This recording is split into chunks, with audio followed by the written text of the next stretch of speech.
আমার প্রতিবেশী আমার উপর জাদু করেছে, আমি আলহামদুলিল্লাহ এখন সুস্থ, এমন কোনো আমল আছে কি যাতে দ্বিতীয়বার কালো জাদু খাটাতে না পারে?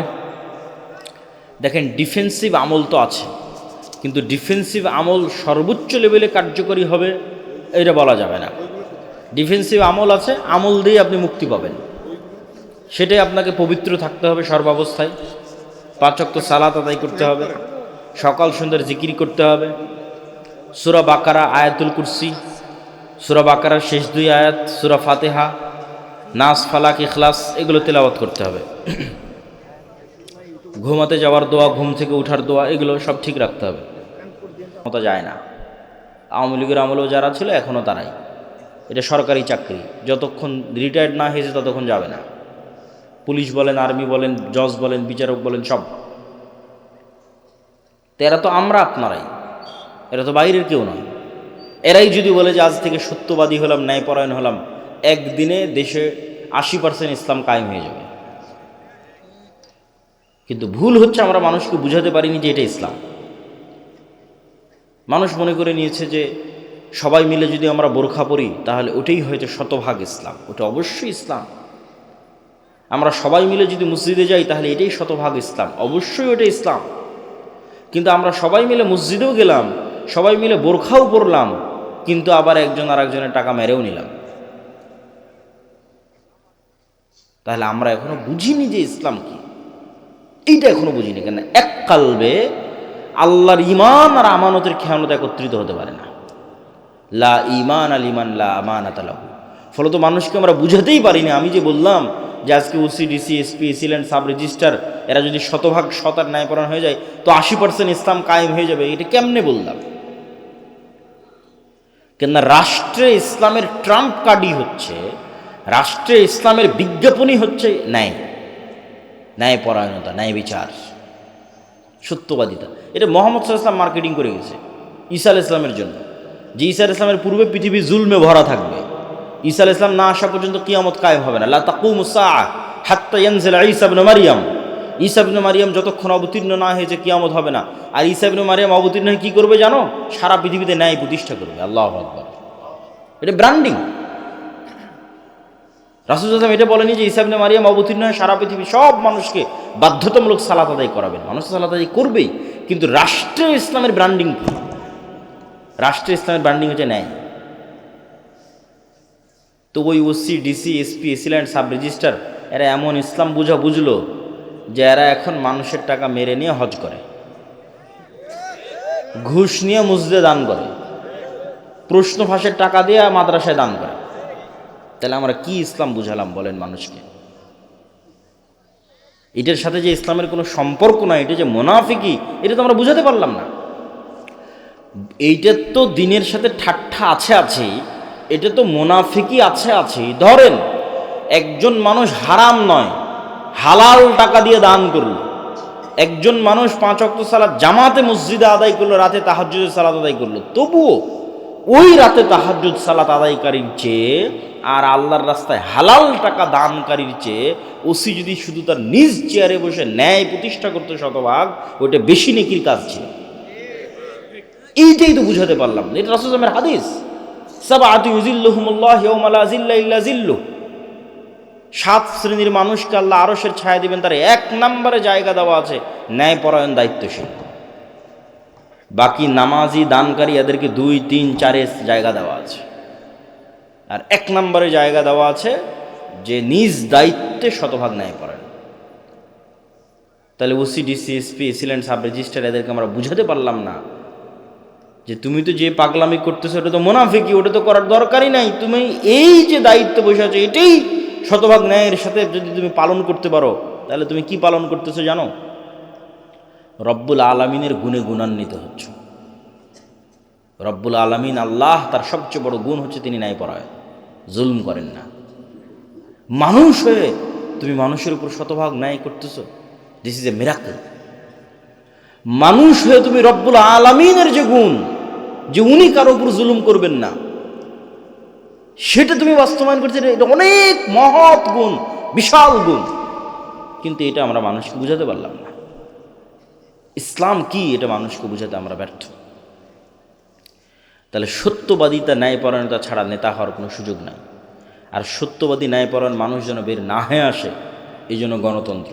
এই গণতন্ত্রের ফাঁক দিয়ে যদি কেউ সত্যবাদী ন্যায়পরায়ণ বের হয়েও আসে, তাহলে ওসমান হাদির মতো গুলি করে হত্যা করা হবে। কেন? ওটার ওজন বহন করতে পারবে না রাষ্ট্র। আধিপত্যবাদী শক্তি ওইটার ওজন বহন করতে পারবে না। আর শিক্ষা এবং জ্ঞান, আল্লাহ পৃথিবীকে যেই ফাংশনের উপর তৈরি করেছেন, সেই ফাংশনের মধ্যে এইটাই আছে যে শিক্ষা এবং জ্ঞানের বাটন যে চাপ দিবে সে নেতা হবে।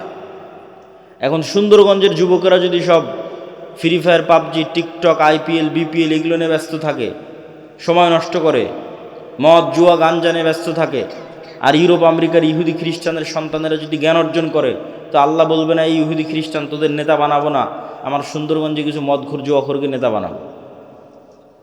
এটা আল্লাহ করবেন না। আল্লাহ নিজের তৈরি করা রুলস ভাঙ্গেন না। ওই ইহুদি খ্রিস্টানের নেতা হয়ে যাবে। আর এই সুন্দরগঞ্জের মদখোর, জুয়াখোর মুসলমান হওয়ার পরও গোলাম থাকবে।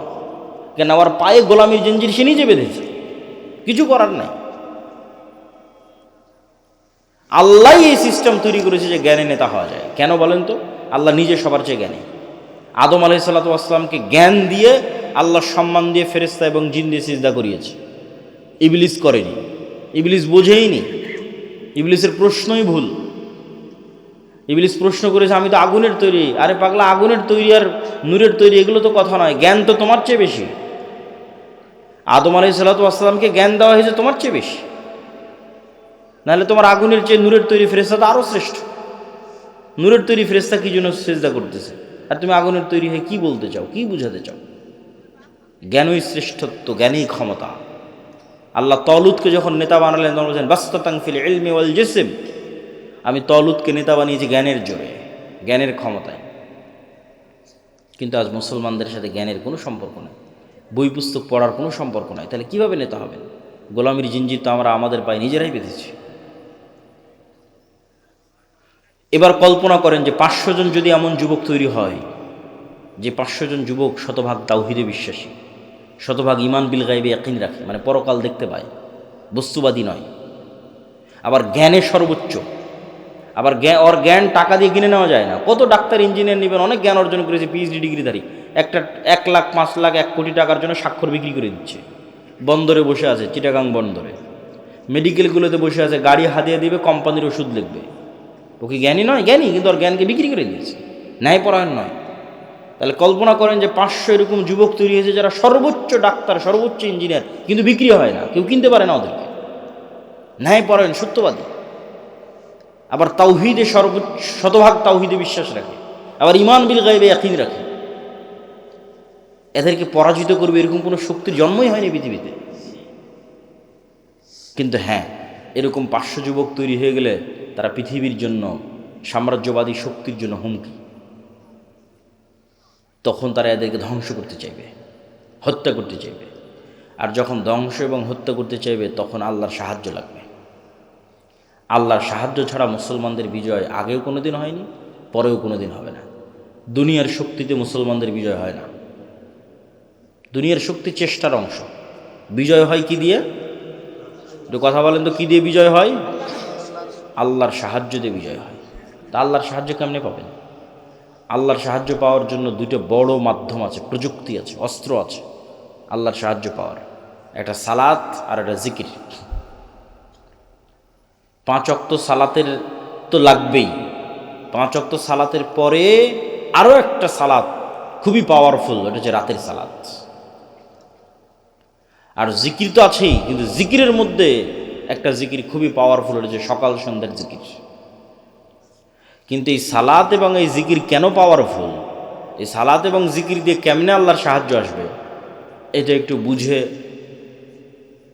তারপরে আমাদেরকে সামনের দিকে আগাতে হবে। দেখেন, এখান থেকে ঢাকা অথবা আমেরিকা অথবা রাজশাহীতে কোনো ভালো টিচার যদি থাকে, তার সাথে আপনি অনলাইনে ক্লাস করতেছেন লাইভ, অথবা অনলাইনে ফোনে কথা বলতেছেন লাইভ। তো এই যে অনলাইনে ফোনে লাইভ কথা বলতেছেন, লাইভ ক্লাস করতেছেন, লগ ইন করে পাসওয়ার্ড দিয়ে, তো হাজার হাজার কিলোমিটার দূরে থাকা টিচারের মুখোমুখি হয়েছেন ইন্টারনেট দিয়ে, জুম দিয়ে। হোয়াটসঅ্যাপ দিয়ে।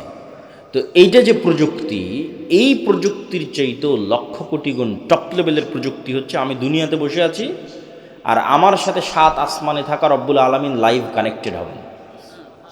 ওটা হচ্ছে সালাত। রব্বুল আলামিনের সাথে রব্বুল আলামিন 7 আসমানে আরশে, আমি দুনিয়ায়, কিন্তু মুখোমুখি হব, লাইভ, সরাসরি কথা হবে। ওইটার প্রযুক্তি সালাত, ওটার জন্য সালাতে দাঁড়াতে হবে, সিস্টেম ওইটা, ফরম্যাট ওইটা, যেটা আমার পূর্বের বক্তা বলছিলেন, যেটা গায়েবে নির্ধারিত ফরম্যাট, লাউহে মাহফুজে নির্ধারিত ফরম্যাট। সেম হুবহু ওই ফরম্যাট যখন আপনি ধারণ করবেন, কানেকশন তৈরি হয়ে গেছে।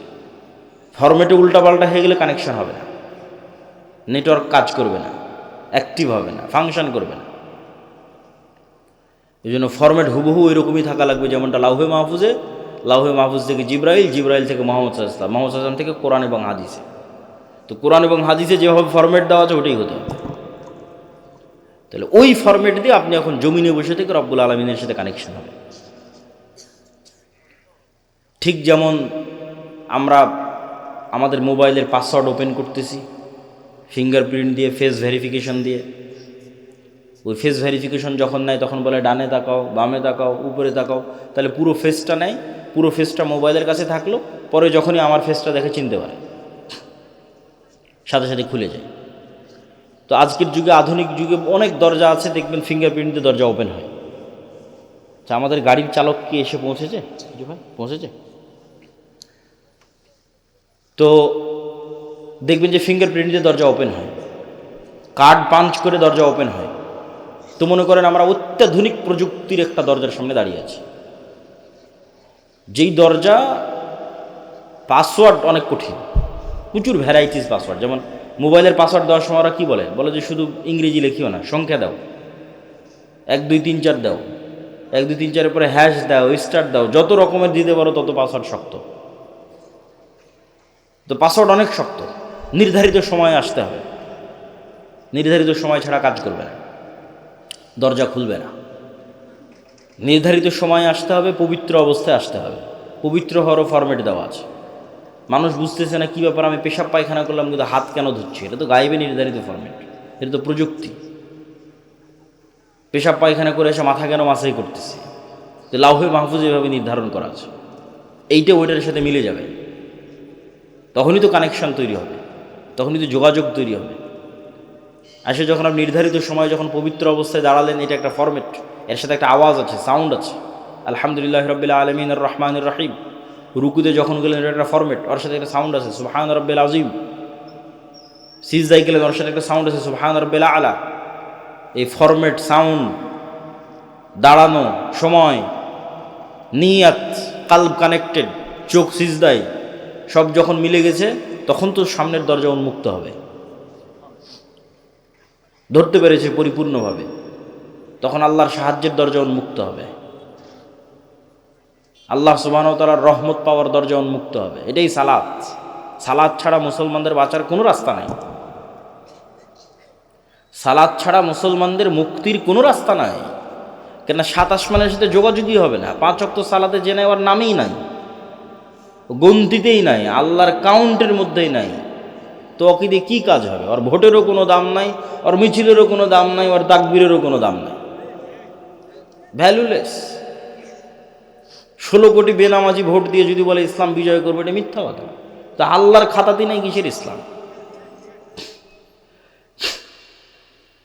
তো 7 আসমানের সাথে যতক্ষণ সম্পর্ক না থাকছে, রব্বুল আলামিনের সাথে যতক্ষণ কানেকশন না থাকছে, ততক্ষণ এইটা দিয়ে আল্লাহ সুবহানাহু ওয়া তাআলার সাহায্য আসবে না, ইসলামেরও বিজয় হবে না। নিজের ব্যক্তি স্বার্থ আদায় হতে পারে, নিজের দুনিয়াবি কিছু লাভ লোকসান হতে পারে, ইসলামের নয়। এই জন্য সালাত ছাড়া কোনো রাস্তা নাই, মুসলমানকে সালাত আদায় করতেই হবে। এই জন্য রাসূলুল্লাহ সাল্লাল্লাহু আলাইহি ওয়াসাল্লাম সূর্যগ্রহণে সালাত, চন্দ্রগ্রহণে সালাত, বৃষ্টি প্রার্থনায় সালাত, যুদ্ধের মধ্যে সালাত। যুদ্ধের মধ্যে সবাই মিলে যুদ্ধ করলে তো যুদ্ধ আরও জমে, তা না করে বলছে সালাতের সময় হয়ে গেছে, অর্ধেক যুদ্ধ করো, অর্ধেক সালাত আদায় করো। কেন? তোমাদের এই যুদ্ধ সবাই মিলে যুদ্ধ করলে বিজয় হবে, ওই থিওরিতে এই যুদ্ধ চলে না। এটা যদি জিহাদ ফি সাবিলিল্লাহ হয়, জিততে হলে রব্বুল আলামিনের সাহায্য লাগবে। রব্বুল আলামিনের সাহায্য আসার জন্য ওই যে ফরম্যাটে দাঁড়াতে হবে, প্রযুক্তি ইউজ করতে হবে, তাহলে আসমান থেকে সাহায্য নামা শুরু করবে। আর আসমান থেকে সাহায্য না নামলে তোমাদের বিজয় হবে না। এই জন্য সালাত আদায় করা ছাড়া মুক্তির কোনো রাস্তা নেই। আর একটা বলেছি জিকির। জিকির কেন পাওয়ারফুল, জিকির কেন শক্তিশালী? জিকির কেন পাওয়ারফুল শক্তিশালী এটা বুঝতে হলে আপনাকে বুঝতে হবে শব্দ, আওয়াজ, বাক্য কেন শক্তিশালী। আজকে আমরা যেই বিশ্বে দাঁড়িয়ে আছি, এই বিশ্বটার আধুনিক সভ্যতা দাঁড়িয়ে আছে যে আমি আবদুল্লাহ এখান থেকে বলবো, আমার এই আওয়াজটা মোবাইলে ক্যাপচার করবে, মোবাইল থেকে নেটওয়ার্কে দিবে, দিয়ে এখন আমার কথা এখন আমেরিকাতে বাজতেছে। এ কেমনে আমেরিকা গেল? এটা আলোর মধ্যে দিয়ে আমার কথা ট্রান্সফার হয়ে যাচ্ছে, আমার চেহারা, ছবি, ভিডিও আলোর মধ্যে দিয়ে ট্রান্সফার হয়ে যাচ্ছে। এটা পৃথিবী যেদিন থেকে সৃষ্টি হয়েছে ওই দিন থেকেই হয়, মানুষ জানত না। এই গায়েব আল্লাহ উন্মোচন করেছে 50 বছর 60 বছর হচ্ছে মানুষের জন্য। তো এটার উপরে এই আধুনিক সভ্যতা টিকে আছে। কিন্তু এই আধুনিক সভ্যতার চেয়েও পাওয়ারফুল অত্যাধুনিক প্রযুক্তি হচ্ছে শব্দভিত্তিক, আওয়াজ ভিত্তিক প্রযুক্তি। কিন্তু ওর ধারে কাছে বিজ্ঞানীরা নাই, বিজ্ঞানীদের ওই লেভেল পর্যন্ত জ্ঞান পৌঁছেনি। কিন্তু ওই লেভেল পর্যন্ত কিছু জ্ঞান আল্লাহ আবার সুলাইমান আলাইহিস সালামকে দিয়েছিলেন। বলেন আল্লাহু আকবার। তাহলে সুলাইমান আলাইহিস সালাম আজ থেকে 1000 বছর আগে কোন লেভেলের জ্ঞান অর্জন করেছিলেন? যেমন আমার এখানে যদি একজন চাইনিজ বসে থাকে, ও আমার একটা কথা বুঝতে পারবে, খালি আওয়াজ ওর কানে যাবে। কি যাবে? আওয়াজ। তাহলে এটা এক ধরনের আওয়াজ। আমি যে বাংলা বলতেছি, this is one kind of sound, এটা একটা আওয়াজ। আপনি বুঝতেছেন, আর একজন বুঝে না। ঠিক এখানে এসে একটা চাইনিজ যদি বক্তব্য দেয়, আপনি খালি আওয়াজই শুনতে পাবেন। কি যে আওয়াজ, তো অর্থ জানি না। তাহলে অবশ্যই এই ধরনের কোনো একটা আওয়াজের সিস্টেম আছে, ফরম্যাট আছে, যেটা আপনি উচ্চারণ করলে গরুতে বুঝে নেবে যে কি বললো। বলেন আল্লাহু আকবার। ওইটা আমাদের ব্রেনে আল্লাহ দেয়নি, ওইটা সুলাইমান আলাইহিস সালামকে দিয়েছেন। কোন বাক্য, কোন আওয়াজ উচ্চারণ করলে আমি পিঁপড়াকে বলতে পারবো, পিঁপড়া তুমি ডানে যাও, এটার একটা আওয়াজ আছে। এই আওয়াজের জ্ঞান আল্লাহ কাকে দিয়েছিল? বলেন না যে কাকে দিয়েছিল? সুলাইমান আলাইহিস সালামকে দিয়েছিল। এটা সবচেয়ে অত্যাধুনিক প্রযুক্তি, সর্বোচ্চ লেভেলের প্রযুক্তি, আওয়াজ, শব্দ। আবার ওই পিঁপড়া কি বলতেছে সেটাও সুলাইমান আলাইহিস সালাম বুঝতো, পাখি কি বলতেছে ওটাও সুলাইমান আলাইহিস সালাম বুঝতো। সুলাইমান আলাইহিস সালামের জীবদ্দশায় সবচেয়ে ঐতিহাসিক একটা ব্যতিক্রম ঘটনা হচ্ছে রানী বিলকিসের সিংহাসনকে উঠিয়ে নেওয়া আসা হয়েছে চোখের পলকে। কোরআনে আর বর্ণনা আছে। তো সুলাইমান আলাইহিস সালাম যখন বললেন বিলকিসের সিংহাসনকে নিয়ে আসতে হবে, তখন একটা জিন বলছে, ক্বালা ইফরিতুম মিনাল জিন, যে আমি আপনার এই বসা থেকে উঠার আগে ওই সিংহাসন ইয়ামান থেকে ফিলিস্তিনে নিয়ে আসবো। এইটা সুলাইমান আলাইহিস সালামের পছন্দ হয় না। তখন আরেকজন বলল, কোরআনের ইবারত হচ্ছে আল্লাযী ইনদাহু ইলমুম মিনাল কিতাব, যার কাছে কিতাবের জ্ঞান আছে, সে বলল যে আপনার চোখের পলক পড়ার পূর্বে সিংহাসন হাজির হয়ে যাবে। তাহলে ইফরিত নামক জিন যখন বলেছে, তখন গায়ের জোরে বলেছে যে গায়ের জোরে উড়ে যাব, উড়ে আসব। আর পরের জন যখন বলেছে, ও গায়ের জোরে বলেনি, জ্ঞানের জোরে বলেছে। আল্লাহ পাক বলছে আল্লাযী ইনদাহু ইলমুম মিনাল কিতাব, কিতাবের জ্ঞান আছে। কি জ্ঞান? কোন জ্ঞান? যে জ্ঞানে চোখের পলকে সিংহাসন নিয়ে চলে আসবে ইয়ামান থেকে ফিলিস্তিন, 1000 কিলোমিটার দূরে। তো অনেক মুফাসসির লিখেছেন যে আল্লাহ সুবহানাহু ওয়া তাআলার বিশেষ কিছু জিকির তার জানা ছিল, সাউন্ড, আওয়াজ, জ্ঞান, জিকির, বিশেষ কিছু জিকিরের জ্ঞান, যে আওয়াজ দিয়ে, যে সাউন্ড দিয়ে চোখের পলকে সিংহাসন ওখান থেকে উড়ে চলে আসবে এখানে।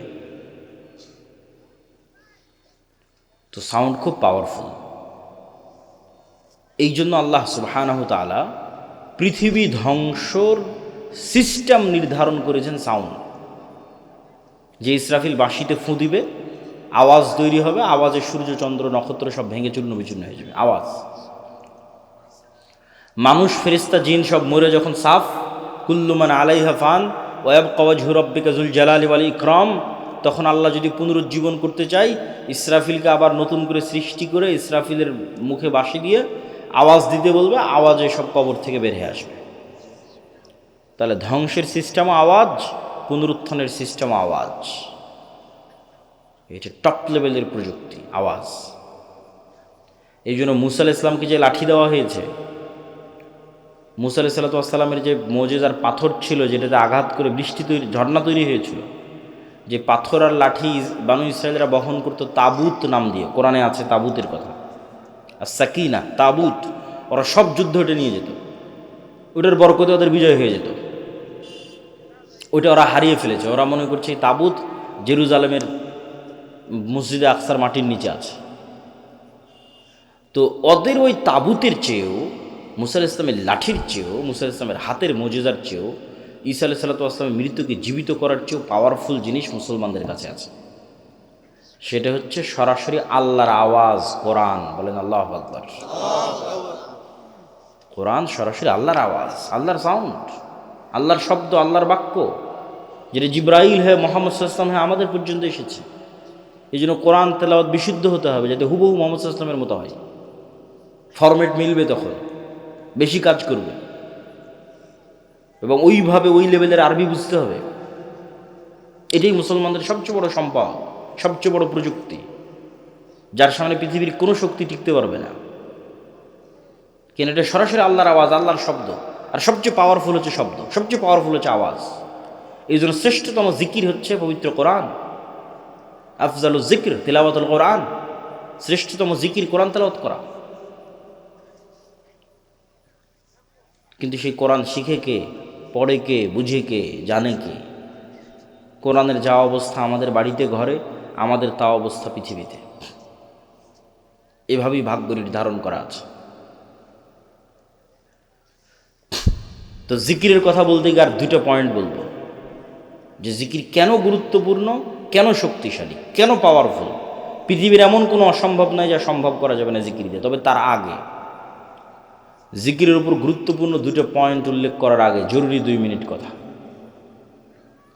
এই যে আজ সুন্দরগঞ্জে সম্ভবত আমি আজকে প্রথম এসেছি নাকি, তো এই যে এত চেষ্টার পর, এত পরিশ্রমের পর প্রথম আসলাম, এই আশা যদি শেষ হয় তাহলে আর কোনো অর্থ থাকে না। কিন্তু বাংলাদেশের যত উপজেলা, 600 উপজেলায় একবার করে গেলে 2 বছর লাগবে, তাও যদি প্রতিদিন প্রোগ্রাম করা হয় তাহলে। আর যদি এই মাত্র সিজনের 2-3 মাস প্রোগ্রাম করা হয় তাহলে 5 বছর লাগবে সব উপজেলায় যেতে। তাহলে আপনাদের সাথে আমাদের যোগাযোগ থাকবে কিভাবে? যোগাযোগ থাকার মাধ্যম হচ্ছে মাসিক আল ইতিসাম। যোগাযোগ থাকার মাধ্যম হচ্ছে এই যে আজকে যে আলোচনা করলাম, এটা পুরোটাই এই বইয়ে লেখা আছে, আল্লাহর পথে যাত্রা। এটা সব দাওয়াত সেন্টার, মসজিদ, মাদ্রাসা, স্কুল, কলেজে রেখে প্রতি সপ্তাহে অন্তত একদিন 1-2 পৃষ্ঠা করে পাঠচক্র করতে হবে। এটা মুসলমানদের মুক্তির রোডম্যাপ হিসেবে লেখা 1 নম্বর বই। 2 নম্বর আর একটা বই আসবে পূর্ণাঙ্গ বিপ্লবের জন্য, যে একদল মুসলমান প্রস্তুত হবে, তারা কি করবে, কি কাজ তাদের, সেটাকে দার্শনিক অ্যাঙ্গেল থেকে, ভিন্ন অ্যাঙ্গেল থেকে, পবিত্র কোরআন এবং হাদিসের মাধ্যমে, দলিলের মাধ্যমে, গায়েবের বিষয়গুলোর উপর ফোকাস দিয়ে লেখা আছে। শয়তান, ফেরেশতা, রূহ, নফস, ইমান বিল গায়েব, জিকির, সালাত, এগুলোর উপর ফোকাস দিয়ে লেখা আছে। তো আমাদের বই পুস্তক এবং মাসিক আল ইতিসাম, এগুলো আপনাদের সাথে, আমাদের সাথে আপনাদের স্থায়ী সম্পর্ক ধরে রাখবে। 2 নম্বর হচ্ছে মক্তব। বুড়া মানুষদের বিপ্লব হবে না, না, বেশিরভাগই বৃদ্ধ মানুষ বসে আছে। বিপ্লবের জন্য নতুন প্রজন্ম লাগবে। এই নতুন প্রজন্মকে কোথায় পাবেন? মাদ্রাসায় আছে 2% করে, মাদ্রাসায় আসে 2%। সারা বাংলাদেশের যত স্টুডেন্ট, 2% মাদ্রাসা। তাহলে 98% স্টুডেন্টকে ধরতে হলে মসজিদে যেতে হবে। প্রত্যেক গ্রামের মসজিদে ওই এলাকার শতভাগ মুসলমানের সন্তানকে মক্তবে নিয়ে আসতে হবে। এটাই আন্দোলন, এটাই মুভমেন্ট। এরাই ভবিষ্যৎ সিডিসিএসপি হবে। এদের মাথার মধ্যে ছোটোবেলায় এই আকিদা, এই বিশ্বাসগুলো দিয়ে দিতে হবে। যাদের কাজ কি, সত্যবাদিতা, ন্যায়পরায়ণতা কি, শিক্ষা জ্ঞান কি, শতভাগ তাওহীদ কি, ঈমান বিল গায়বি ইয়াকিন কি। এই জন্য মক্তব লাগবে। মক্তবের সিলেবাস আমারই লেখা, আমাদের দাওয়াইল্লাহর যে মক্তব চলে, উসমানী কায়দা আছে, আদর্শ শিক্ষা আছে, তালিমউদ্দিন আছে। প্রায় 700 মসজিদের উপর মসজিদের ইমামেরা আমাদের কাছে ট্রেনিং নিয়েছে, এবং আমার ধারণা যারা ট্রেনিং নিয়েছে তারা আগের চেয়ে এখন ভালো পড়ায় এবং বাচ্চাদেরকে ভালো শেখায়, আলহামদুলিল্লাহ। এই সকল মক্তবের উপর একটা আমাদের প্রতিযোগিতা আয়োজন হচ্ছে এনটিভিতে, যেটা তো অনেক খরচ। মক্তবের স্টুডেন্টরা টিভিতে যাবে, সেই উদ্যোগে এই অনুষ্ঠান আয়োজন হচ্ছে। তো অত্র অঞ্চল পুরো সুন্দরগঞ্জ আশপাশে যত বেশি পারা যায় মক্তবের শিক্ষকদের ট্রেনিং দেওয়ানো, এটা আপনাদের কাজ।